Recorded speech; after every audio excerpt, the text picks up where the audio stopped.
आज Doubtnut app download करें। Doubtnut पर अपने सभी गणित, रसायन विज्ञान, भौतिक विज्ञान और जीव विज्ञान के डाउट्स का करो सफाया। बस प्रश्न की फोटो खींचो, एक ही प्रश्न को क्रॉप करो और तुरंत वीडियो सोल्यूशन पाओ। अभी डाउनलोड करें। हेलो फ्रेंड्स, यहाँ प्रश्न दिया है, निम्नलिखित में से किन्हीं दो पर संक्षिप्त टिप्पणी लिखनी है। पहली है पादप हार्मोन्स, द्विनिषेचन, पौधों में कायिक जनन। पहला हम लिख लेते हैं पादप हार्मोन्स। पादप हार्मोन्स क्या होते हैं? वे हार्मोन जो पौधों की ग्रोथ में मदद करते हैं। ठीक है, इन्हें क्या कहते हैं? फाइटो हार्मोन्स भी कहते हैं। इन्हें फाइटो हार्मोन्स, ये वे रसायन होते हैं जो पौधों के विकास को विनियमित करते हैं। ये रसायन के विकास को विनियमित करते हैं। ये संकेत अणु होते हैं और बहुत कम मात्रा में इनका उत्पादन पौधों में ही होता है। हार्मोन्स के लिए कोई उत्पादन एवं श्रावण की ग्रंथियां नहीं होती हैं। पौधों में हार्मोन के उत्पादन और श्रावण के लिए ग्रंथियां नहीं होती हैं। पादप हार्मोन पौधों को निश्चित आकार देने के साथ बीज विकास, फल का समय, फूलों के लिंग, पत्तियों और फलों के वार्धक्य के लिए उत्तरदायी होते हैं। मतलब उनके बुढ़ापे के लिए, उनके पकने के लिए, सबके लिए हार्मोन्स उत्तरदायी होते हैं। पौधों का विकास नामुमकिन है। हमें मुख्यतः 5 प्रकार के हार्मोन्स पाए जाते हैं: ऑक्सिन, जिब्रेलिक, साइटोकाइनिन, थायलिन और एप्सिस। ये 5 प्रकार के होते हैं। दूसरा है हमारा द्विनिषेचन।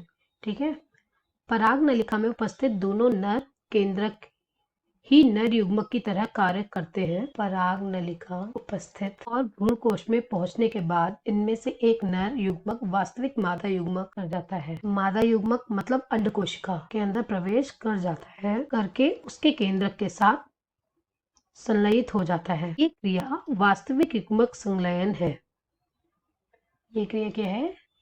यह क्रिया युग्मक संलयन। इस प्रकार की क्रिया को क्या कहते हैं? निषेचन क्रिया। इसे निषेचन क्रिया कहते हैं। दूसरा नर युग्मक 2 केंद्रकीय द्वारा बने द्वितीयक केंद्रक की ओर पहुंचकर उसे निषेचित कर देता है। दूसरा नर युग्मक 2 ध्रुवीय केंद्रकों द्वारा बने द्वितीयक केंद्रक की ओर पहुंचकर उसे निषेचित कर देता है। जो दूसरा नर युग्मक है वो क्या करता है? द्वितीयक केंद्रक की ओर पहुंचता है और उसको निषेचित कर देता है। क्रिया त्रिसंयोजन कहलाती है, यानी ट्रिपल फ्यूजन। यह क्रिया त्रिसंयोजन समय भ्रूणकोश के अंदर निषेचित अंड कोशिका तथा त्रिसंयोजित केंद्रक के अतिरिक्त सभी केंद्रक अथवा कोशिकाएं धीरे धीरे लुप्त हो जाती है। इस क्रिया में क्या होता है? इस समय भ्रूणकोश के अंदर भ्रूणकोश में अंदर निषेचित अंड कोशिका केंद्रक के अतिरिक्त सभी केंद्रक अथवा कोशिकाएं धीरे धीरे विलुप्त हो जाती है।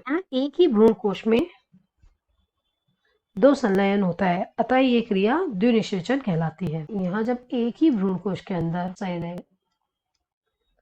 2 संलयन यानी दो बार फ्यूजन जब हो जाएगा होते हैं, अतः ये क्रिया द्विनिषेचन कहलाती है। ठीक है, ये द्विनिषेचन पे टिप्पणी हो गई। तीसरा हमारा क्या है?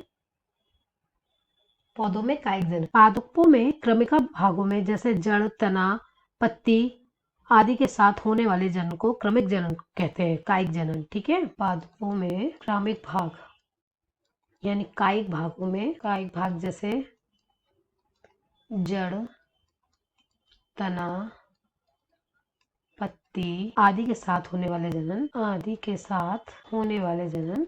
को कायिक जनन कहते हैं। कायिक जनन में भाग लेने वाली रचनाओं को कायिक प्रवर्ध कहते हैं। कायिक जनन में भाग लेने वाली संरचना को क्या कहते हैं? कायिक प्रवर्धन, कायिक प्रवर्ध। कायिक जनन एक प्रकार का अलैंगिक जनन है। यह एक प्रकार का अलैंगिक जनन है। इससे बनने वाली संतति को क्लोन भी कह सकते हैं। ये 2 प्रकार के होते हैं कायिक जनन, प्राकृतिक और कृत्रिम। जो प्राकृतिक रूप से स्वयं हो और अप्राकृतिक कृत्रिम, इसे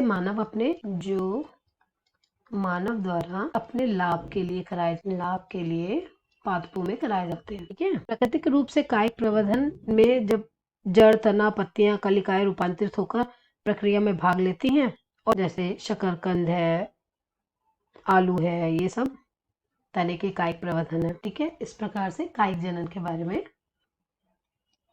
टिप्पणी लिख ली। तो हमने तीनों पे टिप्पणी लिखी। हमसे कहा था 2 पे लिखने के लिए, लेकिन यहाँ तीनों पे लिख दी है। आई होप आपको आंसर समझ में आ गया होगा। कक्षा 6 से 12वीं से लेकर नीट, IIT, JEE वो एडवांस के लेवल तक 1 करोड़ से ज्यादा छात्रों का भरोसा। आज ही डाउनलोड करें डाउटनेट ऐप या व्हाट्सएप करें अपने सारे डाउट्स 8400 400 400 पर।